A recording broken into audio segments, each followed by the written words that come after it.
আমার কন্যা সন্তানটিকে আমি যৌতুক দিয়ে বিয়ে দিব। কি দিব জানেন? একটি ঘর, যাতে আমারও বর্তমানে আমার কন্যা সন্তানকে শুনতে না হয় যে তোমার যাওয়ার মতো কোনো জায়গা নেই, তোমাকে এসব সহ্য করেই এখানেই থাকতে হবে। ওর যাতে আত্মসম্মান বোধটুকু বজায় রেখে জীবনে চলতে পারে, সে ব্যবস্থাটুকু আমি করে যেতে চাই। আসসালামু আলাইকুম এভরিওয়ান, সবাই কেমন আছেন? আশা করি সবাই ভালো আছেন। তো চলে আসলাম একটি বড় ভিডিও নিয়ে আপনাদের সাথে শেয়ার করার জন্য। তো যে বিষয়ে কথা বলছিলাম আমি, কন্যা সন্তান। আসলে আমরা মেয়েরা দেখেন, একটা কথা চিন্তা করি কতটা অবহেলিত। একটা মেয়ের জীবনে বিয়ের পর স্বামীর বাড়ি যদি ভালো হয়, স্বামী যদি ভালো হয়, শ্বশুর শাশুড়ি সবাই যদি ভালো হয়, তাহলে সুখের শেষ নেই। কিন্তু যদি স্বামী বা শ্বশুর শাশুড়ি কেউ খারাপ হলো, তাহলে এই জীবনটাই হয়ে যায় নরক জীবন। তখন সেই মেয়েটা না পারে সেখান থেকে সরতে, না পারে বাবার বাড়ি যেতে, কোথাও যেতে। তখন তাকে ওই সমস্ত সব কিছু অত্যাচার সহ্য করেই তার জীবনটা ওইখানে অতিবাহিত করতে হয়। আমার নিজে চোখে দেখা একটা ঘটনা আপনাদের সাথে শেয়ার করি তাহলে। আমার বান্ধবী, ওর প্রায় 10-12 বছর ধরে বিয়ে হয়েছে, বাচ্চা হচ্ছে না।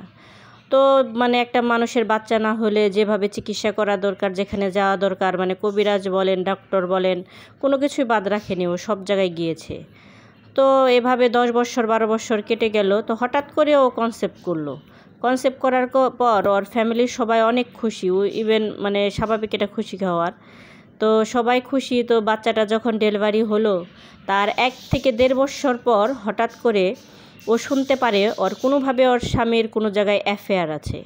তো অ্যাফেয়ার আছে, তো খোঁজ নিতে দেখে সেটা অ্যাফেয়ার না, সেটা এক পর্যায়ে বিয়েতে চলে গেছে। আরও ভালোভাবে খোঁজ নিয়ে দেখে শুধু বিয়েই না, ওদের বাচ্চাও হয়েছে। বাচ্চা মেয়ে, প্রথমে ছিল মেয়ে বাচ্চা। তো মেয়ে বাচ্চার বয়সটা হচ্ছে 5 বছর।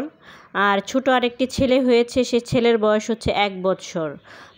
তখন তো ওর পায়ের নিচে কোনো মাটি নেই, এমনভাবেও ভেঙে পড়লো 2টা সন্তান নিয়ে।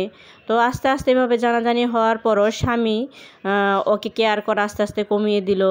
তারপরে ওর খরচপাতি দেওয়া, যেখানে লাগতো ধরেন 10 টাকা, সেখানে দিত ওকে 2 টাকা। তো ওর বাচ্চাকে নিয়ে ওর চলতে খুবই কষ্ট হতো।